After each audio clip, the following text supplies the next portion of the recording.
ಸಮಯ ಬಂದು 3 ಗಂಟೆ ಏನೋ ಆಗಿದೆ. ಅಷ್ಟು ಗಂಧನ ಕಾಯಿಸ್ತಾ ಇದೀವಿ.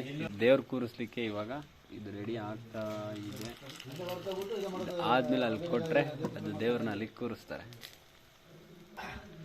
ನಿದ್ದೆ ಮಾತ್ರ ಅಂತ ಆಯ್ತು. ಇದೆಯಲ್ಲ ಅಜ್ಜಿ 100 ವರ್ಷ ದಾಟಿದೆ, ಆದ್ರೂ ಕಳಸ ಹೊತ್ಕೊಂಡು ಬಂದಿದೆ ಈ ದೇವಸ್ಥಾನಕ್ಕೆ. ನೋಡಿ, ಇದು ಒಂದು ಹೋಮ ಕುಂಡಕ್ಕೆ 1000 ಇಟ್ಕೆನ ಇಲ್ಲಿ ಬಳಸ್ತಾ ಇರ್ತಕ್ಕಂಥದ್ದು. ಇದೇ ನೋಡಿ, ಇವಾಗ ಕಲ್ಲಿನ ದೇವಸ್ಥಾನ ಪ್ರತಿಷ್ಠಾಪನೆಗೆ ರೆಡಿ ಆಗಿರ್ತಕ್ಕಂಥದ್ದು. 1 ಕೋಟಿ ಬಜೆಟಿನಲ್ಲಿ ಈ ದೇವಸ್ಥಾನ ನಿರ್ಮಾಣವಾಗಿದೆ. ಇದು ಒಂದು ದೇವಸ್ಥಾನಕ್ಕೆ ಎಂಟ್ರಿ ಮೊದಲ ಒಂದು ದ್ವಾರ. ಹಾಯ್, ವೆಲ್ಕಮ್ ಬ್ಯಾಕ್ ಟು ರೈತ ಗುರುಜಿ ಯೂಟ್ಯೂಬ್ ಚಾನಲ್. ಏನ್ ಗುರುಜಿ ಇವತ್ತು ರೆಡ್ ಅಲ್ಲಿ ಹೋಗ್ತಿದ್ದಾರೆ ಅಂತೀರಾ? ನಮ್ಮ ಕೆಳಗಳೆ ಗ್ರಾಮದಲ್ಲಿ ಶ್ರೀ ಬಸವೇಶ್ವರ ಹಾಗೂ ಕಲ್ಲೇಶ್ವರ ದೇವರ ಪ್ರತಿಷ್ಠಾಪನೆ ಇದೆ. ಇವಾಗ ಗಂಗಾಸ್ಥಾನಕ್ಕೆ ಹೋಗ್ಲಿಕ್ಕೆ ಅಲ್ಲಿ ರೆಡಿ ಆಗಿದೆ. ಒಟ್ಟು ನಮ್ಮೂರಲ್ಲಿ 10 ಜನ ಪುರೋಹಿತರಿದ್ದಾರೆ. ಇವಾಗ ನಾನು ಅಲ್ಲಿಗೆ ಹೋಗಿ ಜಾಯಿನ್ ಆಗ್ತಾ ಇದೀನಿ. ಇವಾಗ ಅಲ್ಲಿ ಸಿದ್ಧತೆ ಏನಾಗಿದ್ಯಪ್ಪ ಅಂತಂದ್ರೆ, ಗಂಗಾಸ್ಥಾನಕ್ಕೆ ಹೋಗ್ಲಿಕ್ಕೆ ಪ್ರತಿಯೊಂದನ್ನು ಏನ್ ಮಾಡಿದ್ದಾರೆ, ರೆಡಿ ಮಾಡ್ಕೊಂಡಿದ್ದಾರೆ. ಇವಾಗ ಕರೆಕ್ಟ್ ಟೈಮಿಗೆ ನಾನು ಅಲ್ಲೋಗಿ ಎಂಟ್ರಿ ಕೊಡೋದು. 108 ಕಳಸ ರೆಡಿ ಆಗಿದೆ. ನಮ್ಮವರು 10 ಜನ ಇದ್ದಾರೆ. ಊರಿನವರು ಒಂದು 500-600 ಜನ ಇದ್ದಾರೆ. ವೀರಗಾಸೆಯವರಿದ್ದಾರೆ. ಹಾಗೆ ಈ ಒಂದು ಗಂಗೆ ಪೂಜೆಗೆ ನಮ್ಮ ಸುತ್ತಮುತ್ತಲಿನ ಮಠಾಧೀಶರು ಸಹ ಬರ್ತಾರೆ. ಯಾರ್ಯಾರು ಬರ್ತಾರೆ ಅಂತ ಹೇಳಿ ಈ ವಿಡಿಯೋದಲ್ಲಿ ತೋರಿಸ್ತೀನಿ. ಫೋನ್ ಮೇಲೆ ಫೋನ್ ಬರ್ತಾ ಇದಾವೆ. ತುಂಬಾ ಲೇಟ್ ಬೇರೆ ಆಯ್ತು, ನಿದ್ದೆ ಮಾಡಿರ್ಲಿಲ್ಲ 2 ದಿನದಿಂದ. 1 ಗಂಟೆ ಮಲಗೋಣ ಅಂತ ಬಂದೆ, ಆದ್ರೂ ಫೋನು ಮಲಗಕ್ಕೂ ಆಗ್ಲಿಲ್ಲ. ಮೊಬೈಲ್ ಅಲ್ಲಿ ಸ್ಟೋರೇಜ್ ಇರ್ಲಿಲ್ಲ, ಅದನ್ನ ಫ್ರೀ ಮಾಡ್ಕೊಂಡು ಇವಾಗ ದೇವಸ್ಥಾನದ ಹತ್ರ ಹೊರಟಿದೀನಿ. ಜನ ಪಾಪ ಅಲ್ಲಿ ಕಾಯ್ತಿದ್ದಾರೆ. ಬನ್ನಿ ಹೋಗೋಣ. ಇವಾಗ ಏನೇ ಆಗ್ಲಿ ಫೋನ್ ಬರ್ತಿದಾವೆ. ಯಪ್ಪ, ನಮ್ಮ ಮೈನರ್ ಟೀಮ್ ಬೇರೆ ಐಟಮ್ ಎಲ್ಲ ಹಾಕ್ ಬಂದಿದ್ದೀನಿ. ಬನ್ನಿ ಬೇಗ, ಎಲ್ಲಿ ಹೆಂಗೆ ಯಾವ ತರ ಪ್ಲಾನು ಅಂತ ಹೇಳಿ ಅಂತ. ಅಂತೂ ಫೈನಲಿ ಕೆಳಗಳೆ ಹತ್ತಿರ ಎಂಟ್ರಿ ಕೊಟ್ಟಾಯ್ತು. ಬನ್ನಿ ಇವಾಗ ಕೆಳಗಡೆ ಹತ್ರ ಯಾವ್ಯಾವ ರೀತಿ ಇಲ್ಲಿ ರೆಡಿ ಮಾಡ್ತಿದ್ದಾರೆ, ಹಾಗೆ ಊರಿನ ಮುಂಭಾಗದಿಂದ ಯಾವ ತರ ಇಲ್ಲಿ ಡೆಕೋರೇಷನ್ ಆಗಿದೆ ಅಂತ ತೋರಿಸ್ತೀನಿ. ಇದು ಒಂದು ಶನಿವಾರ ಸಂತೆ ಅರ್ಕಲ್ಗೂಡ್ ರೋಡ್. ಇಲ್ಲಿ ರೈಟಿಗೆ ತಗೋಬೇಕು. ನೋಡಿ, ಇಲ್ಲಿ ಮೊದಲನೇದಾಗಿ ಒಂದು ಅಲಂಕಾರವನ್ನ ಇವಾಗ ಮಾಡ್ತಿದ್ದಾರೆ. ಇನ್ನೇನಿನ್ ಅರ್ಧ ಗಂಟೆ ಇಲ್ಲಿ ಆಗುತ್ತೆ. ಇವಾಗ ಎಂಟ್ರಿ ಕೊಟ್ಟು ಅಲ್ಲಿ ಮುಂದೆ ಆಟೋದಲ್ಲಿ ಹೋಗ್ತಿರ್ತಕ್ಕಂಥದ್ದು ನಮ್ಮ ಮಾಗ್ಲು ಬಸವ ಹೋಗ್ತಾ ಇದೆ. ಆ ಓಮಿನಿ ಮುಂದೆ ಬನ್ನಿ ಇವಾಗ ಹೋಗಿ ಅದನ್ನು ಸಹ ಮಾತಾಡಿಸಿ ಒಂದು ಆಶೀರ್ವಾದವನ್ನ ಪಡೆಯೋಣ. ಈ ಕಾರ್ಯಕ್ರಮಕ್ಕೆ ನಾಳೆ ಧಾರ್ಮಿಕ ಸಭೆಗೆ ಯಾರು ಬರ್ತಿದಾರಪ್ಪ ಅಂತಂದ್ರೆ, ನಮ್ಮ ಪರಮ ಪೂಜ್ಯ ನಿರ್ಮಲಾನಂದ ಸ್ವಾಮೀಜಿ, ಹಾಗೆ ಇನ್ನೊಬ್ರು ವಿಶೇಷವಾಗಿ ನಮ್ಮ ನಿಖಿಲ್ ಕುಮಾರ್ ಸ್ವಾಮಿ ಅವರು ಸಹ ಬರ್ತಿದ್ದಾರೆ. ಎಲ್ಲ ಇಲ್ಲಿ ಹೋಗ್ತಿದ್ದಾರೆ. ಈ ತರ ನೋಡೋಣ ಬನ್ನಿ ಹೆಂಗಿದೆ ಅಂತ ಹೇಳಿ. ಲೈಟಿಂಗ್ಸ್ ಅಲ್ಲಿ ನೋಡಕ್ ಚಂದ. ಇದು ಇವಾಗ ತುಂಬಾ ಸುಂದರವಾಗಿದೆ. ಅದ್ರಲ್ಲೂ ಇದು ಬಂದು ತೋಟಗಳು ಎಡಬಲ ಭಾಗದಲ್ಲಿ ಇರ್ತಕ್ಕಂಥದ್ದು. ಸಂಜೆ ಲೈಟಿಂಗ್ ಸಹ ತೋರಿಸ್ತೀನಿ ಗಂಗಸ್ಥಾನದಿಂದ ಬರ್ಬೇಕಾದ್ರೆ. ನೋಡೋಣ ಬನ್ನಿ. ಇವಾಗ ಒಳಗಡೆ ಬಂದಾಯ್ತು. ಅವ್ರು ಅವಾಗಿಂದ ಕಾಲ್ ಮೇಲೆ ಕಾಲ್ ಮಾಡ್ತಿದಾರಲ್ವಾ. ಬಟ್ ಏನೇ ಆದ್ರೂ ನಾವ್ ಹೇಳಿರೋ ಟೈಮ್ಗೆ ಜನ ಎಂತೂ ಸೇರಿರಲ್ಲ. ಇನ್ನ ಒಂದು ಅರ್ಧ ಮುಕ್ಕಾಲು ಗಂಟೆ ಆಗುತ್ತೆ. ಅಲ್ಲಿ ನೋಡಿ ಬೇಕಾದ್ರೆ ಇವಾಗ ತೋರಿಸ್ತೀನಿ. ಅವ್ರವ್ರೇ ಇರ್ತಾರೆ, ಸುಮ್ನೆ ಫೋನ್ ಹೊಡಿತಿರ್ತಾರೆ. ಇನ್ನ ಬಂದಿಲ್ಲ ಅಂತ ಹೇಳಿ ಅನ್ಸುತ್ತೆ ನನ್ನ ಪ್ರಕಾರ. ನಾನು ಹೇಳ್ದಂಗೆ ಇನ್ನ ರೆಡಿ ಆಗ್ತಾ ಇದಾರೆ. ಬಟ್ ಅಲ್ಲಿ ದೇವ್ರು ಎತ್ತುತ್ತಾ ಇದಾರೆ. ಬನ್ನಿ ಇವಾಗ ಕರೆಕ್ಟ್ ಟೈಮಿಗೆ ಬಂದಿದ್ದೀವಿ, ಅಲ್ಲಿಗೆ ಹೋಗೋಣ. ಅಂತೂ ಇವಾಗ ಇಲ್ಲಿಗೆ ಬಂದಿದ್ದೀವಿ. ಇಷ್ಟು ಪ್ರಿಪ್ರೇಷನ್ ಇವಾಗ ಆಗ್ತಾ ಇದೆ. ಗಂಗಾಸ್ಥಾನಕ್ಕೆ ಹೋಗೋಷ್ಟು ಎಲ್ಲ ಸಿದ್ಧತೆ ಆಗಿದೆ. ಇವಾಗ ಈ ಒಂದು ಕಾರ್ಯಕ್ರಮಕ್ಕೆ ಪೂರ್ತಿಯಾಗಿ ಇನ್ಚಾರ್ಜ್ ವಹಿಸಿರ್ತಕ್ಕಂಥದ್ದು ಇಷ್ಟು ಜನ ನಮ್ಮ ಪುರೋಹಿತ ವರ್ಗದವರು. ಇವರು ಇಂದಿನಿಂದ ನಾಳಿನವರೆಗೆ ಎಲ್ಲಾ ಪೂಜಾ ಕೈಕಾರ್ಯಗಳ ಜವಾಬ್ದಾರಿ ಇವ್ರ ಮೇಲೆ ಇರುತ್ತೆ. ಇವಾಗ ಗಂಗಾಸ್ಥಾನದ ಕಡೆ ನಮ್ಮ ಪ್ರಯಾಣ. ಇವಾಗ ಲೇಡಿ ಗ್ಯಾಂಗ್ ಇಲ್ಲಿ ರೆಡಿಯಾಗಿ ನಿಂತಿದ್ದಾರೆ, ತೋರಿಸ್ತೀವಿ. ಇಷ್ಟು ಜನ ಇವಾಗ ಗಂಗಾಸ್ಥಾನಕ್ಕೆ ಹೋಗ್ಲಿಕ್ಕೆ ಪೂರ್ತಿಯಾಗಿ ರೆಡಿ ಆಗಿರ್ತಕ್ಕಂಥದ್ದು. ಹೇಳಿ ನಡ್ರಿ. ಈಗ ಒಟ್ಟು ಇವಾಗ ಗಂಗಾಸ್ಥಾನಕ್ಕೆ ರೆಡಿಯಾಗಿ ಹೊರಡ್ತಾ ಇದ್ದಾರೆ. ಬನ್ನಿ ಇವಾಗ ಗಂಗಾಸ್ಥಾನದ ಹತ್ರ ಹೋಗೋಣ, ಯಾವ ರೀತಿ ಇರುತ್ತೆ ಎಂಬುದನ್ನು ನೋಡೋಣ. ಗಂಗಾಸ್ಥಾನಕ್ಕೆ ಮುಂಭಾಗದಲ್ಲಿ ಇಷ್ಟು ಜನ ಹಿಂಗ್ ಹೋಯ್ತಾವ್ರೆ. ಪಟಾಕಿನೂ ಹೊಡ್ಕೊಂಡು, ಕಾಳೇನು ಹೊಡ್ಕೊಂಡು, ಹಾಗೆ ವಾದ್ಯದ ಜೊತೆ ಹೋಯ್ತಿದ್ದಾರೆ. ಮುಂದಿವ್ರ ಬಿಟ್ಟಿದೀವಿ.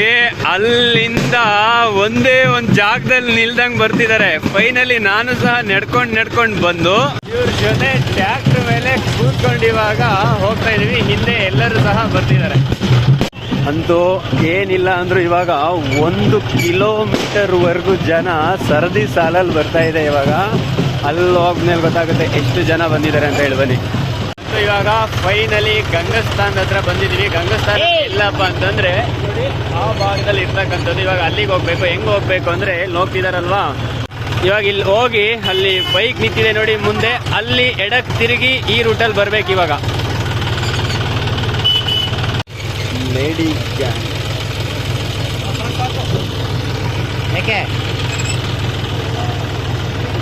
ಇಲ್ಲಿಂದ ಜನ ಅಲ್ಲಿವರೆಗೂ ಇನ್ನ ದೂರದಲ್ಲಿದ್ದಾರೆ, 1 ಕಿಲೋಮೀಟರ್ ದೂರದಲ್ಲಿದೆ. ಮುಂದೆ ಎಂತೂ ಯಾರು ಹೋಗ್ತಿದ್ದಾರೆ ಅಂದ್ರೆ ನೋಡಿ, ಅಲ್ಲಿ ಕಾಣ್ತಿರ್ಬೋದು ನಮ್ ಡ್ಯಾಡಿ ಮತ್ತೆ ರಾಜಣ್ಣ ಮುಂದೆನೆ ಹೋಗಿ ನಿಂತಿದ್ದಾರೆ, ಅಲ್ಲಿ ಹೋಗ್ತಿದಾರಲ್ಲ ಅವರು. ವಾದ್ಯದವರು ಇಲ್ಲಿ ವಾದ್ಯ ಮಾಡ್ತಿದ್ದಾರೆ. ಫೈನಲಿ ನಾವ್ ಇವಾಗ ಗಂಗಸ್ಥಾನಕ್ಕೆ ಬಂದಿದೀವಿ. ಇದೇ ಗಂಗಸ್ಥಾನ. ಬನ್ನಿ ಇವಾಗ ದೇವ್ರನ್ನ ಇಳಿಸಿ ಹಾಗೆ ಕಳಸ ಎಲ್ಲ ಹೂಡಿ ರೆಡಿ ಮಾಡಬೇಕು, ಯಾವ ರೀತಿ ಇರುತ್ತೆ ಅಂತ ಹೇಳಿ ನೋಡೋಣ. ಫೈನಲಿ ಗಂಗಸ್ಥಾನಕ್ಕೆ ಇವಾಗ ಬಂದು ಇಷ್ಟು ಜನರೊಟ್ಟಿಗೆ ನಿಂತಿದ್ದೀವಿ. ಬನ್ನಿ ಇವಾಗ ಅಲ್ಲಿ ರೆಡಿ ಮಾಡೋಣ. ಇವಾಗ ಈ ರೀತಿ ಕಳಸವನ್ನ ಇಲ್ಲಿ ಹೂಡ್ತಿದ್ದಾರೆ. ಇವರು 3 ಜನ, ಹಾಗೆ ಅಲ್ಲೇ ನಮ್ಮ ಅಪ್ಪ ಅವರು, ಹಾಗೆ ಗ್ರಾಮಸ್ಥರ ಸಹಾಯದಿಂದ ಇಲ್ಲಿ ಹೂಡ್ತಿದ್ದಾರೆ. ಹಾಗೆ ಈ ಕಡೆ ಬಂದ್ರೆ ನೋಡಿ, ಈ ತರ ಗ್ರಾಮಸ್ಥರು ಸುತ್ತ ಈ ರೀತಿ ಕೂತಿದ್ದಾರೆ. ಸಂಕಲ್ಪದ ಮುಖಾಂತರ ಹೇಳ್ತಾರೆ, ಏನಂತ ಹೇಳ್ತಾರೆ ಗೊತ್ತಾ?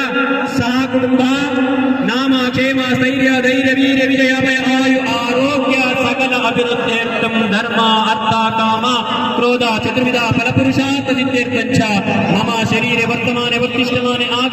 ಸ್ನಾನವನ್ನ ಮಾಡಿ ಶುದ್ಧಿಯಾಗಿರುತ್ತಲ್ವಾ? ಏನೊಂದು ಪೂಜೆ ಅಂದ್ರೆ ಸ್ನಾನ ಮಾಡ್ಕೊಂಡು ಬಳಿ ಬಟ್ಟೆ ಹಾಕ ಬಂದಿರ್ತೀವಿ, ಅಲ್ಲಿ ನಾವು ಬಳಿ ಅಂತ, ಆದ್ರೆ ಒಳಗಡೆ ಇರೋದು ಶುದ್ಧ ಆಗಿರ್ಬೇಕಲ್ವಾ?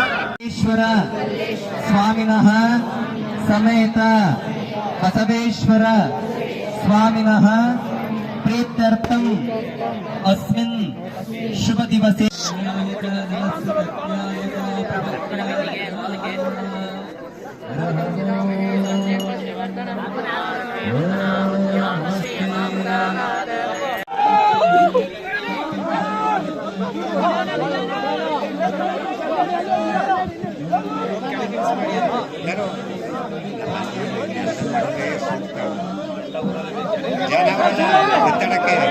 ಜೋಪಾನ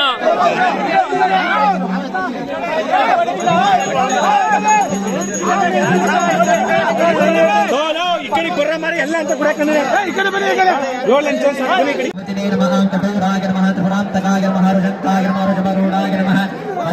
ವಿಗ್ರಹಾಯ ನಮಃ ಸಾಮಪ್ರಿಯಾಯ ನಮಃ ಸರ್ವಮಯಾಯ ನಮಃ ತ್ರಿಮೂರ್ತನೇ ನಮಃ ಓಮಜನೇಶ್ವರಾಯ ನಮಃ ಸರ್ವಜ್ಞಾಯ ನಮಃ ಪರಮಾತ್ಮನೇ ನಮಃ ಸೋಮ ಸೂರ್ಯಾಗ್ನಿಲೋಚನಾಯ ನಮಃ ವಿಷಯ ನಮಃ ಇಂದ್ರಪತಯೇ ನಮಃ ಓಂ ಸೋಮಾಯ ನಮಃ ಪಂಚವಕ್ರಾಯ ನಮಃ ಸದಾಶಿವಾಯ ನಮಃ ವಿಶ್ವೇಶ್ವರಾಯ ನಮಃ ವೀರಭದ್ರಾಯ ನಮಃ ಗಣನಾಥಾಯ ನಮಃ ಓಂ ಪ್ರಜಾಪತಯೇ ನಮಃ ಹಿರಣ್ಯೇತಸೇ ನಮಃ ದುರ್ದರ್ಶಾಯ ನಮಃ ಗಿರೀಶಾಯ ನಮಃ ಗಿರೀಶಾಯ ನಮಃ ಓಂ ಅನಗಾಯ ನಮಃ ಭುಜಂಗಭೂಷಣಾಯ ನಮಃ ಗಿರಿಧನ್ವನೇ ನಮಃ ಲಿಂಗೋದ್ಭವನಿಗೆ ಮಂಗಳವೆನ್ನಿರಿಸಾರುಕಗೆ ಲೋಕದೊಳೋತ್ತಮ ಖ್ಯಾತಿಯ ಗಳಿಸುತ್ತ ಕಾಕುವ ತಂಗಳ ಗಳಿಸಿದಗೆ ನಾಕ ಭವಾರ್ಚಿತ ನಾಕ ಗಮನಯಿತ ಶೋಕೋ ಏಕೋ ರಾಮರಿ.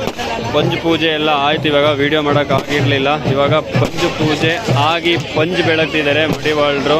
ಹಾಗೆ ಈ ಕಡೆ ಗಂಗಸ್ಥಾನದಲ್ಲಿ ನೋಡಿ ಮುತ್ತೈದೆಯರು ಈ ಕಡೆ ರೆಡಿ ಆಗಿ ನಿಂತಿದ್ದಾರೆ. ಇನ್ನೇನು ಕಳಸ ಬರಲಿಕ್ಕೆ ರೆಡಿ ಆಗಿ ನಿಂತಿದ್ದಾರೆ. ಹಾಗೆ ಈ ಭಾಗದಲ್ಲಿ ಇವಾಗ ಇಲ್ಲಿಗೆ ಯಾರು ಬಂದಿದ್ದಾರಪ್ಪ ಅಂದ್ರೆ ನಮ್ಮ ಗುರುಗಳು, ಒಂದು ಕೆಸವತ್ತೂರಿನ ಶ್ರೀಗಳು, ಹಾಗೆ ನಮ್ಮ ಕೊಡ್ಲಿಪೇಟೆ ಕಿರಿಕೊಡ್ಲಿ ಮಠದ ಶ್ರೀಗಳು ಸಹ ಇಲ್ಲಿಗೆ ಬಂದಿದ್ದಾರೆ. ಮೇಲ್ಗಡೆ ಇವಾಗ ಈ ರೀತಿ ಪಟಾಕಿನೂ ಸಹ ಹೊಡಿತಿದ್ದಾರೆ. ತುಂಬಾ ಚೆನ್ನಾಗಿ ಹೊಡಿತಿದ್ದಾರೆ. ಇವಾಗ ಇಲ್ಲಿ ರೆಡಿ ಆಗಿದೆ. ಇವಾಗ ಇನ್ನೇನು ಕಳಸನ ತಗೊಂಡು ಹೊರಡಬೇಕು. ಆ ಕಡೆ ರೆಡಿ ಇದ್ದಾರೆ. ಇವಾಗ ಕಳಸನ ಎತ್ತಿದ್ದೇವೆ. ಬನ್ನಿ ಕಳಸ ಯಾವ ರೀತಿ ಎತ್ತಿ, ಹಾಗೆ ಯಾವ ರೀತಿ ಮೆರವಣಿಗೆ ಇರುತ್ತೆ, ಹಾಗೆ ಕುಣಿತ ಹೇಗಿರುತ್ತೆ ಎಂಬುದನ್ನ ವಿಡಿಯೋದಲ್ಲಿ ತೋರಿಸ್ತೀವಿ. ಫೈನಲಿ ಇವಾಗ ಎಲ್ಲಾ ಕಳಸಗಳನ್ನು ಈ ರೀತಿ ಒರೆಸಿ ಸಾಲಾಗಿ ನಿಲ್ಸಿದ್ದೀವಿ. ಬನ್ನಿ ಇವಾಗ ಮುಂದೆ ಹೋಗೋಣ, ಯಾವ ರೀತಿ ವೀರಗಾಸೆ ಅಂತ ಹೇಳಿ ನೋಡೋಣ.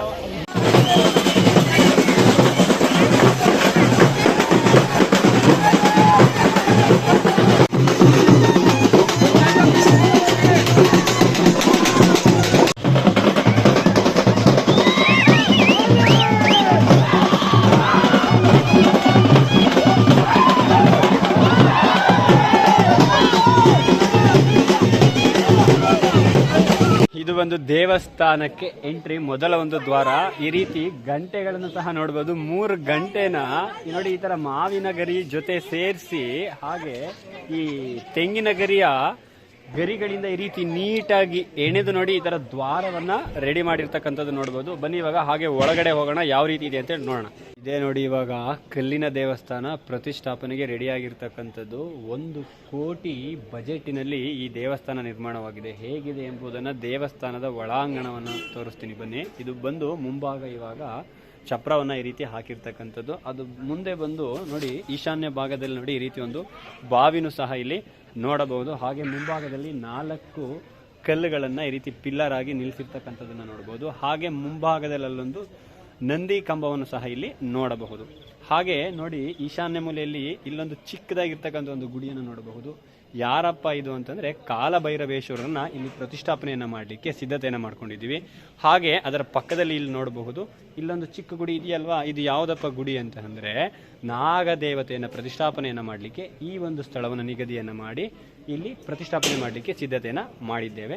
ಬನ್ನಿ ಇವಾಗ ಒಳಭಾಗದಲ್ಲಿ ಹೋಗಿ ಯಾವ ರೀತಿ ಇದೆ ಎಂಬುದನ್ನ ತೋರಿಸ್ತೀನಿ. ಹಾಗೆ ಒಂದು ಚಿಕ್ಕ ಮಾಹಿತಿನ ತೋರಿಸ್ತೀನಿ ನೋಡಿ. ಈ ದೇವಸ್ಥಾನದ ಸುತ್ತ ಯಾವ ರೀತಿ ಒಂದು ಡಿಸೈನ್ ಮಾಡಿದಾರಪ್ಪ ಅಂದ್ರೆ ಬಸವಣ್ಣನ ದೇವಸ್ಥಾನ, ಶಿವನ ದೇವಸ್ಥಾನ ಆಗಿರ್ತಕ್ಕಂಥದ್ರಿಂದ ನೋಡಿ ಇಲ್ಲಿ ಹತ್ರ ಹೋಗಿ ತೋರಿಸ್ತೀನಿ. ಕಲ್ಲಿನಿಂದ ನೋಡಿ ಈ ರೀತಿ ಬಸವನನ್ನ ತುಂಬಾ ಚೆನ್ನಾಗಿ ನೋಡಿ ಇಲ್ಲಿ ಇರ್ತಕ್ಕಂಥ ಬಸವ ಇಲ್ಲಿಂದ ಶುರುವಾದ್ರೆ ಆ ಕಡೆವರೆಗೂ ಇದೇ ರೀತಿ ಇರ್ತಕ್ಕಂಥದ್ದು. ಹಾಗೆ ನೋಡಿ ಇಲ್ಲಿ ಏನ್ ನೋಡಬಹುದಪ್ಪ ಅಂದ್ರೆ ಬಸವನ್ನ ತೋರ್ಸಾಯ್ತಲ್ವಾ, ಹಾಗೆ ಇಲ್ಲಿ ಹತ್ತಿರ ಬನ್ನಿ ತೋರಿಸ್ತೀನಿ. ಇಲ್ಲೊಂದು ವಿಶೇಷವಾಗಿ ಕಲ್ಲಿನಿಂದ ಕೆತ್ತಿದ್ದಾರೆ ನೋಡಿ. ಈ ತರ ಪ್ರತಿ ಮೂಲೆಯಲ್ಲೂ ಸಹ 4 ಮೂಲೆಯಲ್ಲಿ ಈ ತರ ಹೂಗಳನ್ನ ಇಲ್ಲಿ ಕೆತ್ತಿದ್ದಾರೆ. ತುಂಬಾ ಚಿಕ್ಕ ಕೆಲಸಗಳನ್ನು ಸಹ ಇಲ್ಲಿ ಮಾಡಿದ್ದಾರೆ. ಹಾಗೆ ಬನ್ನಿ ಇನ್ನೊಂದು ತೋರಿಸ್ತೀನಿ. ಕಂಬಗಳಿದಾವೆ ಅಂದಲ್ವಾ, 4 ಕಂಬಗಳು. ಈ 4 ಕಂಬಗಳಲ್ಲಿ ನೋಡಿ ಈ ತರ ತ್ರಿಶೂಲವನ್ನ ನೋಡಬಹುದು. ಹಾಗೆ ಈ ಭಾಗದಲ್ಲಿ ಬಂದು ಓಂಕಾರವನ್ನು ಸಹ ಇಲ್ಲಿ ನೋಡಬಹುದು. ಹಾಗೆ ಮೇಲ್ಭಾಗದವರೆಗೂ ಸಹ ಕೆತ್ತಿದ್ದಾರೆ ನೋಡಿ. ಹಾಗೆ ಅಲ್ಲೊಂದು ನೋಡಬಹುದು ಪಿಲ್ಲರ್ ಮೇಲ್ಭಾಗದಲ್ಲಿಯೂ ಸಹ ಒಂದು ಹೂವಿನ ಚಿತ್ರವನ್ನ, ಅಷ್ಟದಳ ಕಮಲವನ್ನು ಸಹ ಅಲ್ಲಿ ಈ ರೀತಿ ಕೆತ್ತಿದ್ದಾರೆ. ಕೆಲಸ ನಡೀತಿದ್ಯಪ್ಪ ಅಂದ್ರೆ ಇಟ್ಕೆಯನ್ನ ತಗೊಂಡ್ಬಂದು ಕೊಡ್ತಿದ್ದಾರೆ. ಹೋಮ್ ಕುಂಡ ಹಾಕ್ಲಿಕ್ಕೆ ಇಲ್ಲಿ ಸಿದ್ಧತೆಯನ್ನ ಇಲ್ಲಿ ಮಾಡ್ಕೊಳ್ತಿದ್ದಾರೆ. ಬನ್ನಿ, ಒಟ್ಟು ಇಲ್ಲಿ 3 ಹೋಮ್ ಕುಂಡವನ್ನ ಹಾಕ್ಲಿಕ್ಕೆ ಸಿದ್ಧತೆಯನ್ನ ಮಾಡ್ಕೊಳ್ತಿದ್ದಾರೆ. ಮೊದಲನೇದಾಗಿ ಬಂದು ಇಲ್ಲಿ ಎಷ್ಟು ಇಟ್ಕೆಗಳನ್ನ ಬಳಸ್ತಾರಪ್ಪ ಅಂತ ಅವ್ರನ್ನೇ ಕೇಳೋಣ ಬನ್ನಿ. ಒಟ್ಟು ಇಲ್ಲಿ ಇವಾಗ ಎಷ್ಟು ಇಟ್ಕೆನ ಬಳಸ್ತಾ ಇದ್ದೀರಾ? 1000 ಇಟ್ಕೆ ಬೇಕು ನೋಡಿ. ಇದು ಒಂದು ಹೋಮ ಕುಂಡಕ್ಕೆ 1000 ಇಟ್ಕೆನ ಇಲ್ಲಿ ಬಳಸ್ತಾ ಇರ್ತಕ್ಕಂಥದ್ದು. ಹಾಗೆ ಅಲ್ಲಿ ಪಕ್ಕದಲ್ಲಿ ಒಂದು ಬರುತ್ತೆ, ಈ ಕಡೆನೂ ಒಂದು ಬರುತ್ತೆ, ಸ್ವಲ್ಪ ಡಿಫ್ರೆಂಟ್ ಆಗಿ ಹಾಕಿರ್ತಾರೆ. ಅದನ್ನ ತೋರಿಸ್ತೀನಿ. ಇವಾಗ ಒಳಗಡೆ ಹೋಗೋಣ ಬನ್ನಿ. ಇದೇ ಇವಾಗ ಪ್ರವೇಶಕ್ಕೆ ಸಿದ್ಧವಾಗಿರ್ತಕ್ಕಂಥ ನಮ್ಮ ಕಲ್ಲೇಶ್ವರರ ದೇವಸ್ಥಾನ. ಮೊದಲನೇದಾಗಿ ಈ ಮೆಟ್ಟಿಲುಗಳನ್ನು ಹತ್ಕೊಂಡು ಕೊಟ್ಟು 5 ಮೆಟ್ಟಿಲು ಒಂದು ದ್ವಾರವನ್ನ ದಾಟಿ ಒಳಗಡೆ ಹೋಗ್ಬೇಕು. ಒಳಗಡೆ ಅಲಂಕಾರ ಹೂವಲ್ ಮಾಡಿದ್ದಾರೆ. ಬನ್ನಿ ತೋರಿಸ್ತೀನಿ ಇವಾಗ. ಬನ್ನಿ ಇವಾಗ ಪ್ರವೇಶಕ್ಕೆ ಅಂತೇಳಿ ಈ ರೀತಿ ಪಂಚೆನ ಬಿಟ್ಟಿರ್ತಕ್ಕಂಥದ್ದು ನೋಡಿ. ಒಳಗಡೆ ಈ ರೀತಿ ತಗೊಳ್ತಾ ಇದ್ದಾರೆ. ಪ್ರತಿಷ್ಠಾಪನೆಗೆ ಬಂದಿರತಕ್ಕಂಥ ಹೂಗಳು ಅಲಂಕಾರವನ್ನ ಮಾಡ್ಲಿಕ್ಕೆ ನೋಡಿ. ಇಷ್ಟು ಹೂಗಳನ್ನ ನಾಳೆ ಒಂದು ಪ್ರತಿಷ್ಠಾಪನೆಗೆ ಇವಾಗ ಸಿದ್ಧತೆಯನ್ನ ಮಾಡ್ಕೊಳ್ಳಿಕ್ಕೆ ಬಳಸ್ತಿರ್ತಕ್ಕಂಥದ್ದು. ಒಳಭಾಗದಲ್ಲಿ ಇಲ್ಲಿ 2 ಕಂಬಗಳನ್ನ ನೋಡ್ಬೋದು. ಹೊರಗಡೆ ಯಾವ ರೀತಿ ಇದೆಯೋ ಅದೇ ರೀತಿ ಇದೆ. ಹಾಗೆ ಸ್ವಲ್ಪ ಇಲ್ಲಿ ಅಲಂಕಾರಗಳನ್ನ ಕಳಸದ ರೀತಿ ಕೊಟ್ಟಿದ್ದಾರೆ. ಮಾವಿನ ಎಲೆ ರೀತಿ ಸಹ ಇಲ್ಲಿ ಕೊಟ್ಟಿರೋದನ್ನ ನೋಡಬಹುದು. ಹಾಗೆ ನೋಡಿ ಇಲ್ಲಿ ನೋಡಬಹುದು ಒಳಭಾಗಕ್ಕೆ ಇಲ್ಲಿ ಹೋಗ್ಲಿಕ್ಕೆ ಅದು ಗರ್ಭಗುಡಿ 9 ಇರ್ತಕ್ಕಂಥ ಒಂದು ಗರ್ಭಗುಡಿ. ಇಲ್ಲಿ ಬನ್ನಿ, ಇಲ್ಲೊಂದು ವಿಶೇಷವಾಗಿ ತೋರಿಸ್ತೀನಿ ನೋಡಿ. ಮೇಲ್ಭಾಗದಲ್ಲಿ ಲೈಟ್ ಇದೆ, ಸ್ವಲ್ಪ ಬೆಳಕಲ್ಲಿ ಕಾಣಲ್ಲ ನೋಡಿ. ಇಲ್ಲಿ ಕೆತ್ತನೆ ಎಷ್ಟು ನೀಟಾಗಿ ಕೆತ್ತಿದ್ದಾರೆ ಗೊತ್ತಾ. ಹಾಗೆ ಗಂಟೆಯನ್ನ ನೇತಾಕ್ಲಿಕ್ಕೆ 4 ಭಾಗವನ್ನ ಬಿಟ್ಕೊಟ್ಟಿದ್ದಾರೆ. ಇದು ಒಂದು ಕಿಟಕಿಗಳು ನೋಡಿ. ಕಿಟಕಿಗಳನ್ನ ಎಷ್ಟು ನೀಟಾಗಿ ಕಲ್ಲನ್ನ ಕೆತ್ತಿ ಚಿಕ್ಕದಾಗಿ 9 ರಂಧ್ರಗಳನ್ನ ಮಾಡಿ ತುಂಬಾ ಚೆನ್ನಾಗಿ ಮಾಡಿದ್ದಾರೆ. ವೆಂಟಿಲೇಷನ್ ಸಹ ಚೆನ್ನಾಗುತ್ತೆ, ಬೆಳಕು ಸಹ ಚೆನ್ನಾಗಿ ಬರುತ್ತೆ. ಇಲ್ಲೊಂದು ಹಾಗೆ ಅಲ್ಲೊಂದು ಕಿಟಕಿನ ನೋಡಬಹುದು, ತುಂಬಾ ಚೆನ್ನಾಗಿದೆ. ಲೈಟಿಂಗ್ ವ್ಯವಸ್ಥೆ ಸಹ ಮಾಡಿ. ಇಲ್ಲೊಂದು ನೋಡಬಹುದು ಗಣಪ. ಹಾಗೆ ಅಲ್ಲಿ ಕಾರ್ತಿಕೇಯರನ್ನ ಪ್ರತಿಷ್ಠಾಪನೆಯನ್ನ ಮಾಡ್ಲಿಕ್ಕೆ 2 ಜಾಗವನ್ನ ಮೀಸಲಿಟ್ಟಿದ್ದಾರೆ. ಬನ್ನಿ ಇವಾಗ ಗರ್ಭಗುಡಿ ಒಳಭಾಗಕ್ಕೆ ಹೋಗಿ ಬರೋಣ. ಮೊದಲನೇದಾಗಿ ತೋಮಾಲೆಗಳನ್ನ ನೋಡಬಹುದು. ಹಾಗೆ ಅಲಂಕಾರ ಮೊದಲನೇದಾಗಿ ಈ ರೀತಿ ಇದೆ. ಇಲ್ಲಿ ಇನ್ನೊಂದೇನಪ್ಪಾ ಅಂದ್ರೆ ಈ ದೇವಸ್ಥಾನದಲ್ಲಿ ಬಾಗ್ಲಿಗೆ ಅತಿ ಹೆಚ್ಚು ಖರ್ಚು ಬಿದ್ದಿದೆ ಇಲ್ವೋ ಗೊತ್ತಿಲ್ಲ. ವುಡ್ಗೆ ಇಲ್ಲಿ ಬರ್ತಿದಾರ ಈ ತರ ಚಿಕ್ಕ ಐಟಮ್ಗಳು 70,000ಕ್ಕೂ ಹೆಚ್ಚು ಇದಕ್ಕೆ ವೆಚ್ಚ ಆಗಿದೆಯಂತೆ. ಬನ್ನಿ ಒಳಗಡೆ ನೋಡೋಣ. ಒಳಗಡೆ ಬಂದು ನೋಡಿ ಅಲಂಕಾರವನ್ನ ಈ ರೀತಿಯಾಗಿ ಮಾಡಿದ್ದಾರೆ, ತುಂಬಾ ಚೆನ್ನಾಗಿದೆ. ಇಲ್ಲಿ ಕೂರ್ತಕ್ಕಂಥದ್ದು ಕಲ್ಲೇಶ್ವರ, ಹಾಗೆ ಇಲ್ಲಿ ಕೂರ್ತಕ್ಕಂಥದ್ದು ಬಸವೇಶ್ವರ. 2 ದೇವರನ್ನ ಇಲ್ಲಿ ಪ್ರತಿಷ್ಠಾಪನೆಯನ್ನ ಮಾಡ್ಲಿಕ್ಕೆ ಜಾಗ ಹಿಂದಿನ ಕಾಲದಿಂದಲೂ ಹೀಗೆ ಇದೆ ಈ ದೇವರಿಗೆ. ಹಾಗೆ ಇಲ್ಲಿ ವ್ಯವಸ್ಥೆಯನ್ನು ಸಹ ಮಾಡಲಾಗಿದೆ. ಇವೆರಡು ಆದ್ಮೇಲೆ ಇಲ್ಲಿ ನೋಡ್ಬೋದಲ್ಲ, ಆ ಕಡೆ ಮೂಲೆ ನೋಡಿ, ಈ ಕಡೆ ಮೂಲೆ ಕಾಣ್ತಾ ಇದೆಯಲ್ವಾ, ಅಲ್ಲಿ ಯಾರು ಬರ್ತಾರಪ್ಪ ಅಂತಂದ್ರೆ ವೀರಭದ್ರೇಶ್ವರ ಹಾಗೆ ಭದ್ರಕಾಳಿಯನ್ನ ಪ್ರತಿಷ್ಠಾಪನೆಯನ್ನ ಮಾಡ್ಲಿಕ್ಕೆ ಜಾಗವನ್ನ ನಿಗದಿಯನ್ನು ಮಾಡಲಾಗಿದೆ. ಹೂವ ಅಲಂಕಾರ ಮಾತ್ರ ತುಂಬಾ ಚೆನ್ನಾಗಿ ಮಾಡಿದ್ದಾರೆ. ನೋಡ್ಲಿಕ್ಕೆ ಸತ್ಯವಾಗಲು 2 ಕಣ್ಣುಗಳು ಸಾಲಿಕ್ಕಿಲ್ಲ, ಅಷ್ಟೊಂದಕ್ಕೆ. ನಾನು ತುಂಬಾ ದೇವಸ್ಥಾನಗಳನ್ನ ಓಡಾಡಿದ್ದೀನಿ, ನೋಡಿದ್ದೀನಿ. ನನ್ನ ಜೀವನದಲ್ಲಿ 7 ವರ್ಷದಲ್ಲಿ 100ಕ್ಕೂ ಹೆಚ್ಚು ದೇವಸ್ಥಾನದ ಪ್ರತಿಷ್ಠಾಪನೆಗೆ ನಾನು ಭಾಗಿಯಾಗಿದ್ದೇನೆ. ಆದ್ರಿಂದ ಬಟ್ ಇಷ್ಟೊಂದು ಸುಂದರವಾಗಿ ಈ ಕಲ್ಲಿನಿಂದ ಮಾಡಿದ್ದು ನನ್ನ ಜೀವನದಲ್ಲಿ ಇದು ನನ್ನ ಪುಣ್ಯ ಅನ್ಸುತ್ತೆ. ಈ ಒಂದು ದೇವಸ್ಥಾನ ಪ್ರತಿಷ್ಠಾಪನೆ ನಮಗೆ ಸಿಕ್ಕಿರ್ತಕ್ಕಂಥದ್ದು. ನೋಡಿ, ಗರ್ಭಗುಡಿಯಿಂದ ಗಂಧದ ಕಡ್ಡಿ ಅಥವಾ ಕರ್ಪೂರವನ್ನು ಬೆಳಗ್ಬೇಕಾದ್ರೆ ಇಲ್ಲೆಲ್ಲ ಕಲ್ಲೆಲ್ಲ ಕಪ್ಪಾಗುತ್ತೆ ಅಂತ ಹೇಳಿ ನೋಡಿ, ಈ ತರ ಸಣ್ಣ ಸಣ್ಣ ರಂಧ್ರಗಳನ್ನು ಸಹ ಇಲ್ಲಿ ಮಾಡಲಾಗಿದೆ. ಹಾಗೆ ನೋಡಿ, ದೇವರ ಮೇಲ್ಭಾಗದ ಚಾವಣಿ ಈ ರೀತಿ ಇರ್ತಕ್ಕಂಥದ್ದು ಸಹ ನೋಡಬಹುದು. ಕೆತ್ತನೆ ಇದೆ, ಕಾಣ್ತಾ ಇಲ್ಲ ಅಷ್ಟು. ಬನ್ನಿ, ಇವಾಗ ಹೊರಗಡೆ ಕಳಸ ಗಂಗಸ್ಥಾನದಿಂದ ಬಂದಿದೆ. ಹಾಗೆ ನಮ್ಮ ಇಲ್ಲಿ ಟೀಮ್ ಬಂದು ಎಲ್ಲಾ ಕೆಲಸವನ್ನ ಮಾಡ್ತಿದ್ದಾರೆ. ಸದ್ಯಕ್ಕೆ ಇವಾಗ ಹೋಮ್ ಕುಂಡ ರೆಡಿ ಆಗ್ತಿದೆ, ಅಲ್ಲಿ ಒಂದು ಸ್ಟೇಜ್ ಸಹ ರೆಡಿ ಆಗ್ತಾ ಇದೆ. ಯಾರು ಏನೇನು ಅಂತ ಹೇಳಿ ಬೆಳಗ್ಗೆ ಅದು ಪೂರ್ತಿ ರೆಡಿ ಆಗುತ್ತೆ. ಅದು ಆದ್ಮೇಲೆ ವಿಡಿಯೋದಲ್ಲಿ ಹಾಕ್ತೀನಿ. ಇವಾಗ ಪ್ರವೇಶ ಇದೆ, ಯಾವ ರೀತಿ ಪ್ರವೇಶವನ್ನು ಮಾಡ್ತೀವಿ ಅನ್ನೋದನ್ನ ನೋಡೋಣ ಬನ್ನಿ. ಇವಾಗ ಬಂದಾಗಿದೆ ನೋಡಿ, ಅಲ್ಲಿ ನೋಡ್ತಾ ಇರ್ಬೋದು. ಬರ್ತಾ ಇದಾರೆ. ಬನ್ನಿ ಅಲ್ಲಿಗೆ ಹೋಗೋಣ. ಇನ್ನೇನು ಇಲ್ಲ ಕಾರಣ ಮಂಡ ಮಾಡ್ದು ಪಟ್ಟಂತ ಒಳಗೆ ಬಿಡ್ತಾರೆ. ನಾನು ಹೇಳಿ ನಂಗೆ ಸಾಕಾಗೋಯ್ತು.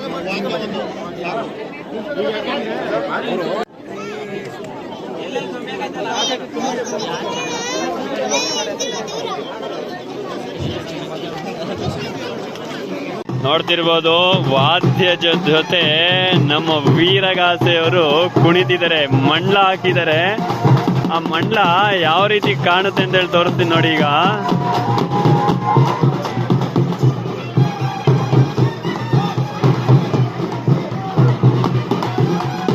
ಸಮಯ ತುಂಬಾ ಅಭಾವನೂ ಇದೆ. ಎಲ್ಲರೂ ಸಹ ಅಲ್ಲಿ ಕಳಸದವ್ರಿಗೆ ನೋಡಿ, ಅಲ್ಲಿ ಆ ಕಡೆ ಇದಾರಲ್ವಾ, ಏನೋ ದೇವ್ರು ಬಂದಿದೆ ಅಂತೆ.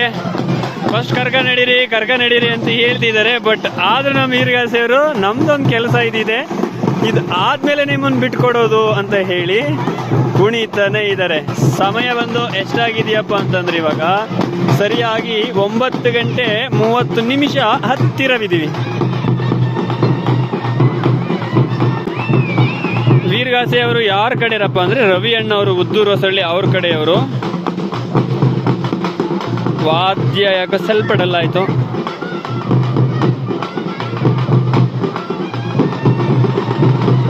ಇನ್ನೇನು ಪೆಟ್ರೋಲ್ ಕೊಡ್ತಾರೆ, ಹಂಗೆ ನೋಡ್ತಾ ಇರಿ.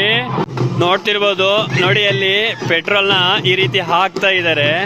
ಪೆಟ್ರೋಲ್ ಜೊತೆಲಿ ಏನೇನಿದೆಯಪ್ಪ ಅಂದ್ರೆ ಅಕ್ಕಿ ಹಸಿಟ್ಟು, ಹಾಗೆ ಕರ್ಪೂರ, ಹಾಗೆ ಹಸಿ ನೂಲನ್ನು ಸಹ ಅಲ್ಲಿ ಬಳಸಿದ್ದಾರೆ. ಮಂಡ್ಲ ಅಲ್ಲಿ ಸ್ವಲ್ಪ ಕಾಣ್ತಾ ಇಲ್ಲ, ಅದು ಫೈರ್ ಆದ್ಮೇಲೆ ಕಾಣಿಸುತ್ತೆ. ಅಲ್ಲಿ ಜನ ಸ್ವಲ್ಪ ಅಡ್ಡೆ ಇದೆ, ಫೈರ್ ಆದಾಗ ಸ್ವಲ್ಪ ದೂರ ಸರಿದ್ದಾರೆ. ನೋಡೋಣ. ಅಂತೂ ಇವಾಗ ಪೆಟ್ರೋಲಿನ ಕೆಲಸ ಅಂತಿಮ ಘಟ್ಟಕ್ಕೆ ಬಂತು. ಫೈನಲಿ ಸ್ವಲ್ಪ ದೂರ ಕಳಿಸ್ತಿದ್ದಾರೆ ಅವರೇ. ನೋಡೋಣ ನಮಗೆ ಯಾವ ರೀತಿ ಇಲ್ಲಿಂದ ಕಾಣುತ್ತೆ ಅಂತ ಹೇಳಿ. ಏನ್ ಗುರುಜಿ, ಎಲ್ಲಿ ನಿಂತಿದ್ದೀರಾ ಅಂತೀರಾ? ನಾನು ಬಂದು ಈ ದೇವಸ್ಥಾನದ ಮೇಲ್ಭಾಗದಲ್ಲಿ ನಿಂತಿದ್ದೀನಿ. ಹಾಗೆ ಅಲ್ಲಿ ನೋಡಿ, ಅಲ್ಲಿ ಇರ್ತಕ್ಕಂಥದ್ದು ಇವಾಗ ಅಲ್ಲೇ ಕಾಣ್ತಕ್ಕಂಥದ್ದು.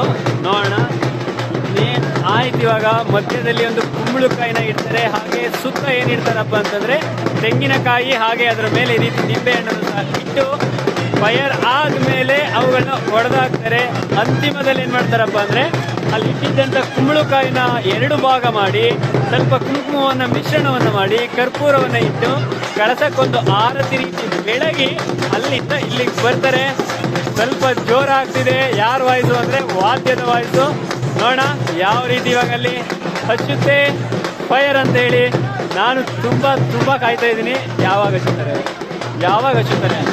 ಅವ್ರ ಕಡ್ಡಿ ಪಟ್ನ ಹುಡುಕ್ತಿದ್ದಾರೆ, ಎಲ್ಲ ರೆಡಿ ಮಾಡಿ. ಕಡ್ಡಿ ಪಟ್ನ ಸಿಕ್ಕಿಲ್ಲ, ಹಿಂಗ್ ಅಂತಿದ್ದಾರೆ. ಹಚ್ಚುತ್ತಾರೆ. ಕಡ್ಡಿ ಪಟ್ನ ಸಿಕ್ತು ನೋಡಿ. ಬನ್ನಿ ಇವಾಗ. ಎಸ್, ಅಂತೂ ರೆಡಿ ಆಗಿದೆ.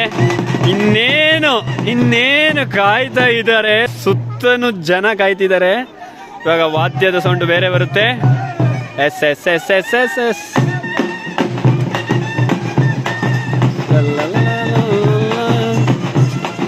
ತರ ಸುತ್ತ ಕುಣಿದು ನೋಡಿ ಅವ್ರು ಯಾವ ರೀತಿ ಹಚ್ಚುತ್ತಾರಪ್ಪ ಅದನ್ನ ಅಂತಂದ್ರೆ, ಅಲ್ಲೊಬ್ರು ಇಲ್ಲೊಬ್ರು ನಿಲ್ತಾರೆ ನೋಡಿ. ಪೂರ್ವ ಹಾಗೆ ಪಶ್ಚಿಮಕ್ಕೆ ನಿಂತರು. ಇವಾಗ ನೋಡಿ ಹಚ್ಚುತ್ತಾರೆ. ಇವಾಗ ರೆಡಿ, 1 2 ಇಲ್ಲ, ಯಾಕೋ ಮಿಸ್ ಆಯ್ತು. ಮತ್ತೆ ಕುಣಿದಿದ್ದಾರೆ. ಇಲ್ಲ ಯಾವುದೇ ಕಾರಣಕ್ಕೂ ಅವರು ಪೂರ್ವ ಹಾಗೆ ಪಶ್ಚಿಮಕ್ಕೆ ಮುಖ ಮಾಡಿ ನಿಲ್ಲೋದು, ಬೇರೆ ಕಡೆ ನಿಲ್ಲಲ್ಲ. ಯಾಕೆ ನಾನು ತುಂಬಾ ನೋಡಿದೀನಿ. ಹಚ್ಚಿದ್ರು ಇಲ್ಲ ಅಚ್ಚುತ್ತು ಕಾಣ್ತಾ ಇಲ್ಲ. ಅಲ್ಲಿಗೆ ಹೋಗಿದ್ರೆ ಕಾಣೋದು ಅನ್ಸುತ್ತೆ ನೋಡಿ. ಈ ರೀತಿಯಲ್ಲಿ ಇರ್ತಕ್ಕಂಥದ್ದು ಸ್ವಲ್ಪ ಜನ ಇದಾಗಿದ್ದಾರೆ, ಏನಂದ್ರೆ ಮರೆ ಆಗಿದ್ದಾರೆ. ಅಲ್ಲಿ ಮಂಡಲ ಚೆನ್ನಾಗಿ ಬರ್ದಿದ್ದಾರೆ. ಏನಕ್ಕೆ ಅಂದ್ರೆ ನಾನು ಅಲ್ಲಿ ಹೋಗಿದ್ದೆ ಅಲ್ವಾ, ನಾನು ತೋರಿಸ್ತೀನಿ ಯಾವ ರೀತಿ ಅಂತ ಹೇಳಿ ನಿಮಗೆ. ಇಷ್ಟು ಜನ ಇವಾಗ ಅಲ್ಲಿ ಕಾಯ್ತಿರ್ತಕ್ಕಂಥದ್ದು. ಕಳಸ ಬಂದು ಅಲ್ಲಿ ನೋಡಿ 108 ಕಳಸವನ್ನ ಹೊತ್ತಿದ್ದಾರೆ.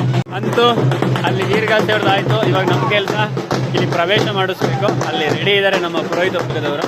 ಅಲ್ಲಿ ಹೋಗೋಣ. ಇವಾಗ ಬಲಿ ಎಲ್ಲ ಇದೆ, ಪ್ರವೇಶ ಇದೆ. ಅದು ಆದ್ಮೇಲೆ ಪ್ರಸಾದದ ವ್ಯವಸ್ಥೆ ಇದೆ. ಅದು ಆದ್ಮೇಲೆ ಮತ್ತೆ ಇಲ್ಲಿ ನಾವು ಪೂಜೆನ ಶುರು ಮಾಡ್ತೀವಿ. ಏನೇನು ಪೂಜೆ ಇರುತ್ತೆ ಎಂಬುದನ್ನ ಹೀಗೆ ವಿಡಿಯೋದಲ್ಲಿ ನೋಡ್ತಾ ಇರಿ, ತೋರಿಸ್ತಾ ಇರ್ತೀನಿ. ಈ ವಿಡಿಯೋದಲ್ಲಿ ಏನಾದರೂ ತಪ್ಪಿದರೆ ಮನ್ನಿಸಿ, ಹಾಗೆ ಸಬ್ಸ್ಕ್ರೈಬ್ ಆಗೋದನ್ನ ಮರಿಬೇಡಿ ಅಂತ ಹೇಳಿ ಈ ಮೂಲಕ ಕೇಳ್ಕೊಳ್ತೀನಿ. ನಾನು ಹೇಳಿದೆ ಅಲ್ವಾ, ಸುತ್ತ ಇದ್ದಿದ್ದ ಕಾಯಿನ ಹೊಡಿತಾರೆ ಅಂತೇಳಿ. ನೋಡಿ ಆ ರೀತಿ ಸುತ್ತ ಕುಡಿತಾ ಕಾಯಿನ ಹಾಗೆ ನಿಂಬೆಹಣ್ಣು ಕಾಯಿ ಮೇಲೆ ಇದ್ದಿದ್ರೆ ಅದನ್ನ ಹೊಡಿತಾ ಇದ್ದಾರೆ. ನನ್ನ ಸೌಂಡು ವಾದ್ಯದವ್ರಿಗಿನ್ನ ಅತಿ ಹೆಚ್ಚು ಬರುತ್ತೆ ಅಂತ ನನಗೆ ಗೊತ್ತು. ನನ್ನ ವಾಯ್ಸು ಅಷ್ಟು ಸ್ಟ್ರಾಂಗ್ ಇದೆ. ಏನಕ್ಕೆ ಅಂದ್ರೆ ನನ್ನ ಮೈಕ್ ಏನು ಬಳಸಿದೆ. ನನ್ನ ಪ್ರತಿಯೊಂದು ವಿಡಿಯೋಗೂ ಯಾವುದೇ ಶಬ್ದ ಇದ್ರೂ ಖಡಕ್ಕಾಗಿ ಮಾತಾಡ್ಕೊಡ್ತಾ ಇದ್ದೀನಿ. ವಾಯ್ಸ್ ಯಾರು ಏನಂತಾರೋ ಗೊತ್ತಿಲ್ಲ. ತುಂಬ ಜನ ಖುಷಿ ಪಡ್ತಿದ್ದಾರೆ. ಹಾಗೆ 99 ಜನ ಖುಷಿ ಪಟ್ರೆ ಇನ್ನು ಒಂದು ಭಾಗ ನನ್ನ ಮೇಲೆ ತುಂಬಾ ಕಣ್ಣಿಟ್ಟಿದ್ದಾರೆ. ಈಗ ಈ ಒಂದು ಕಾರ್ಯಕ್ರಮಕ್ಕೆ ನಮ್ಮ ಕೆಸವತ್ತೂರು ಶ್ರೀಗಳು ಸಹ ಆಗಮಿಸ್ತಾ ಇದ್ದಾರೆ. ನಮ್ಮ ಸುತ್ತಮುತ್ತ ನೋಡಿ, ಯಾವುದೇ ದೇವಸ್ಥಾನ ಜೀರ್ಣೋದ್ಧಾರ ಇದ್ರೂ ಅತಿ ಹೆಚ್ಚು ಕೈ ಹಾಕ್ತಕ್ಕಂಥದ್ದು ಇವರೊಬ್ಬರೇ. ತುಂಬಾ ಜನ ಇದ್ದಾರೆ, ಅವರು ತುಂಬಾ ಸಾಥ್ ಕೊಡ್ತಾರೆ. ಹಾಗೆ ಅದರಲ್ಲೂ ಸಹ ಇವರೊಬ್ರು ಮೇಲ್ಗೈ ಅಂತಲೂ ಹೇಳ್ಬೋದು. ಹಾಗೆ ನೋಡಿ, ಎಲ್ಲ ಮಠದವರು ದುಡ್ಡು ಮತ್ತೊಂದು ಹಿಂದೆ ಬಿದ್ದಿರ್ತಾರಲ್ವಾ. ನಮ್ಮ ತಾಲೂಕಲ್ಲಿ ಆ ಥರ ಇಲ್ಲ. ಯಾಕೆ ನಾನು ಎಲ್ಲರ ಹತ್ತಿರದಿಂದ ನೋಡ್ತಾ ಇದ್ದೇನೆ. ಅದರಲ್ಲೂ ಇವರು ಬಂದು ನಮ್ಮ ಕೆಸವತ್ತೂರು ಶ್ರೀಗಳು ಏನಪ್ಪ ಅಂದ್ರೆ, ನಾನು ಅವರ ಬಗ್ಗೆ ತಿಳಿದ ಮಾಹಿತಿಯ ಪ್ರಕಾರ 20,000ಕ್ಕೂ ಹೆಚ್ಚು ಮಕ್ಕಳಿಗೆ ವಿದ್ಯಾಭ್ಯಾಸವನ್ನ ಕೊಡಿಸ್ತಿದ್ದಾರೆ. ಹಾಗೆ ಅವ್ರ ಮಠದಲ್ಲಿ ಪ್ರತಿದಿನ ಹೋಗಿ ನೋಡ್ಬೋದು. ಸಂಜೆ ಟೈಮಲ್ಲಿ 20ಕ್ಕೂ ಹೆಚ್ಚು ಊರಿನ ಮಕ್ಕಳನ್ನ ಆ ಮಠದಲ್ಲಿ ಸೇರಿಸಿ ಅವರಿಗೆ ಟ್ಯೂಷನ್ ಸಹ ನಮ್ಮ ಶ್ರೀಗಳು ಮಾಡ್ತಾರೆ. ತುಂಬಾ ಖುಷಿ ಆಗುತ್ತೆ. ನಮ್ಮ ಸುತ್ತಮುತ್ತ ತಾಲೂಕಲ್ಲಿ ಯಾರೂ ಮಾಡಿಲ್ಲದ ಒಬ್ರು ಕೆಲಸವನ್ನ ನಮ್ಮ ಶ್ರೀಗಳು ಮಾಡಿದ್ದಾರೆ. ಸುಂದರವಾದ ಬೃಹದಾಕಾರದ ಒಂದು ಮಠವನ್ನ, ಅದು ಯಾವುದೇ ರೀತಿಯ ಮನೆ ಮಾಡಿಲ್ಲ, ಅವರು ಒಂದು ಮಠವನ್ನ ಮಾಡಿದ್ದಾರೆ. ಅವ್ರು ಇಲ್ಲ ಅಂದ್ರೂ ಬೇರೆಯವರಲ್ಲಿ ಮಠಕ್ಕೆ ಪಟ್ಟಾಧಿಕಾರ ಆದ್ರೂ ಸಮಾಜಕ್ಕೆ ಏನಾದರೂ ಒಳ್ಳೇದಾಗಬೇಕು ಅಂತ ಹೇಳಿ ಒಂದು ಉತ್ತಮವಾದ ಸುಂದರವಾದ ಮಠವನ್ನ ಯಾರೇ ಬಂದರೂ ಹಸಿದು ಹೋಗಬಾರದು ಅಂತೇಳಿ ಪ್ರತಿಯೊಬ್ಬರಿಗೂ ಸಹ ದಾಸೋಹದ ವ್ಯವಸ್ಥೆಯನ್ನು ಸಹ ಅಲ್ಲಿ ಮಾಡ್ತಿದ್ದಾರೆ. ತುಂಬಾ ಖುಷಿಯಾಗುತ್ತೆ ನಮ್ಮ ಶ್ರೀಗಳು ಇವರು. ಬನ್ನಿ, ಇವಾಗ ಅಲ್ಲಿ ಆಗಿದೆ, ಬರ್ತಿದ್ದಾರೆ. ಇವಾಗ ನಾವು ಕೆಳಗಡೆ ಹೋಗಿ ಪ್ರವೇಶವನ್ನ ಮಾಡ್ಸೋಣ. ಇವಾಗ ಒಳಗಡೆ ಬಂದಾಯ್ತು. ಪ್ರವೇಶ ಇವಾಗ ಯಾವ ರೀತಿ ಇರುತ್ತೆ ಅಂತ ಹೇಳಿ ನೋಡೋಣ ಬನ್ನಿ. ಪ್ರದಕ್ಷಿಣೆ ಬರಬೇಕು. ಕಳಸದವರು ಬಂದವರು ನೋಡಿ ಈ ರೀತಿ ಬರ್ತಕ್ಕಂಥದ್ದನ್ನ ನೋಡ್ಬೋದು.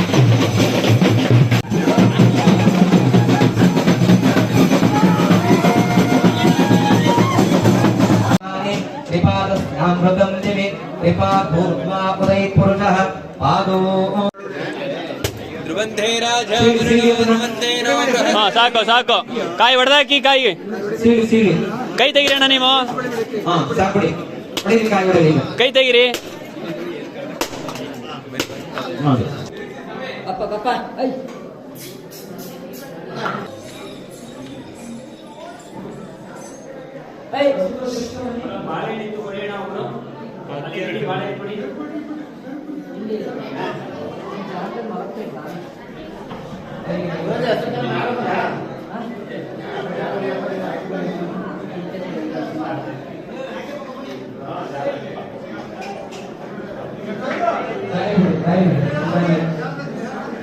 ಶಾರದನ್ ಜೊತೆ ಬಿಡು.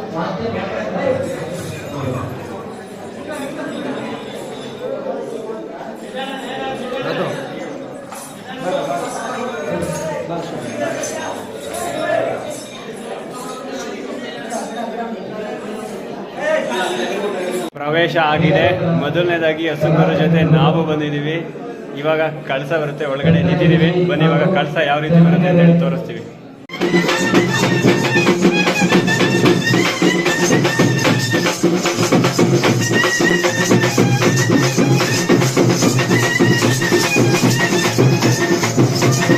ಇವಾಗ ಒಳಗಡೆ ಬಂದಾಗಿದೆ. ಬನ್ನಿ, ಕಳಸ ಇಳಿಸ್ತಿದ್ದಾರೆ. ಕಳಸನ ಇಳಿಸೋಣ. ಇದು ಗೋಪುರದ ಕಳಸ. ಇದು ಸಹ ಇಲ್ಲಿ ಇಳಿಸ್ತಾ ಇದ್ದೀವಿ. ಅಂತೂ ಅಂತೂ ಫೈನಲಿ 10 ಗಂಟೆ ಆಗಿದೆ. ಕಳಸ ಒಳಗಡೆ ಇವಾಗ ಬಂದಿದೆ. ತುಂಬ ಸುಸ್ತೊಡೆದೋಗಿದ್ದಾರೆ. ಏನಪ್ಪ ಅಂದರೆ 2 ಕಿಲೋಮೀಟರ್ ದೂರದಿಂದ ಬಂದಿರತಕ್ಕಂಥದ್ದು ಅಂತ ಇವಾಗ ಒಳಗಡೆ ಬಂದಿದೆ. ಇವಾಗ ಪ್ರಸಾದಕ್ಕೆ ಹೋಗ್ಬೇಕು. 1 ಗಂಟೆ ರೆಸ್ಟ್ ಇವ್ರಿಗೆ. ಇವಾಗ ಕೆಲಸ ನೀರು ಹಾಕಿ ನೋಡಿ. ಇವಾಗ ಕಳಸ ಬಂತ. ಎಸ್ ಶಿವ ಕಳಸ ಇಸ್ಕೊಳ್ತಾ ಇದ್ದಾರೆ. 6 ಕಡೆ ಈಶಾನ್ಯ ಮೂಲೆಗೆ ನೋಡಿ ಈ ರೀತಿ ಇಲ್ಲಿ ಇಡ್ತಾ ಇದ್ದಾರೆ. ಈ ರೀತಿ ಕಳಸವನ್ನು ನೋಡಿ ಈಶಾನ್ಯ ಮೂಲೆಗೆ ಒಂದು ಕಡೆಯಿಂದ ಇಡ್ತಾ ಇದ್ದಾರೆ. ಈ ಥರ ತಂದು ತಗೊಂಡು ಬಂದು ಇಲ್ಲಿ ಕೊಡ್ತಿದ್ದಾರೆ. ಇದೆಯಲ್ಲ ಅಜ್ಜಿ 100 ವರ್ಷ ದಾಟಿದೆ, ಆದ್ರೂ ಕಳಸ ಹೊತ್ಕೊಂಡು ಬಂದಿದೆ ಈ ದೇವಸ್ಥಾನಕ್ಕೆ. ಅಂತೂ ಫೈನಲಿ 108 ಕಳಸನು ಒಳಗಡೆ ಇವಾಗ ಬಂದಾಯಿತು. ಇನ್ನೇನು ಕೆಲವು ಕಳಸಗಳಿದ್ದಾವೆ, ಅದನ್ನ ಅಲ್ಲಿಗೆ ಇಡಿಸಿ ಇವಾಗ ನೆಕ್ಸ್ಟ್ ಏನಪ್ಪ ಅಂದ್ರೆ ಎಲ್ಲರೂ ಅಸ್ತು ಬಂದಿದ್ದಾರೆ. ಮೊದಲು ದಾಸೋಹ, ನಂತರ ಪೂಜೆ. ಇವಾಗ ನಮ್ಮಪ್ಪ ಮನೆಗೆ ಹೋಗ್ಬೇಕು ಅಂತ ಹೇಳಿ ರೆಡಿಯಾಗಿ ಬಂದು ನಿಂತಿದೆ. ಮನೆಗೆ ಹೋಗಕ್ಕೆ ಇವಾಗ ಇಲ್ಲಿ ಪುಣ್ಯವನ್ನ ಮಾಡ್ಕೊಳ್ಳಿಕ್ಕೆ ರೆಡಿ ಇದೆ. ಇವಾಗ ಇಲ್ಲಿ ಪುಣ್ಯವನ್ನ ಮಾಡ್ತಿರ್ತಾರೆ. ಹಾಗೆ ಇದು ಆಗಷ್ಟರಲ್ಲಿ ನಮ್ಮ ಕೆಲಸ ಬಂದು ಅಲ್ಲಿ ಹೋಮ್ ಕುಂಡ ನೋಡಿ ಸಾರ್ಸಾಗಿದೆ. ಅದಕ್ಕೆ ಇವಾಗ ನಾನು ಅವ್ರ ಜೊತೆ ಸೇರಿಸಿ ಬಣ್ಣ ಬಿಡಬೇಕು. ಅಲ್ಲಿಗೆ ಹೋಗ್ತೀವಿ. ಇವ್ರ ಕೆಲಸ ಇವ್ರು ಇಲ್ಲಿ ಮಾಡ್ಕೊಳ್ತಾರೆ. ಅಲ್ಲಿಂದ ನಾವು ಬಣ್ಣ ಹಚ್ಚೋಣ. ಇನ್ನೊಂದಲ್ಲಿ ಸ್ಟೇಜ್ ರೆಡಿ ಆಗ್ತಿದೆ. ಅದು ಹೇಗಿದೆ ಅಂದ್ರೆ ಇಲ್ಲಿಂದಲೇ ನನ್ನ ಕಣ್ಣಿನ ದೃಷ್ಟಿ ಅಲ್ಲಿಗೆ ಹೋಗ್ತಿದೆ. ತುಂಬಾ ಸುಂದರವಾಗಿ ಬೆಂಗಳೂರಿಂದ ತಂದಿರ್ತಕ್ಕಂಥ ಈ ಹೂಗಳನ್ನ ಬಳಸಿ ಅಲ್ಲೊಂದು ಸ್ಟೇಜ್ ಹಾಕ್ಸಿದೀನಿ. ನೋಡ್ಬೇಕು ನೀವು, ತೋರಿಸ್ತೀನಿ. ಇವಾಗ ಬಣ್ಣ ಬಿಟ್ಟು ಆಗಿದ ತಕ್ಷಣ ಅದು ರೆಡಿ ಆಗಿರುತ್ತೆ. ಅಲ್ಲಿಗೆ ಹೋಗೋಣ. ಇವಾಗ ಬಂದು ಪುಣ್ಯ ಆಗಿದೆ. ಹೊರಗಡೆ ಹೋಮ ಶುರು ಮಾಡ್ತಿದ್ದಾರೆ. ಬನ್ನಿ ನೋಡೋಣ.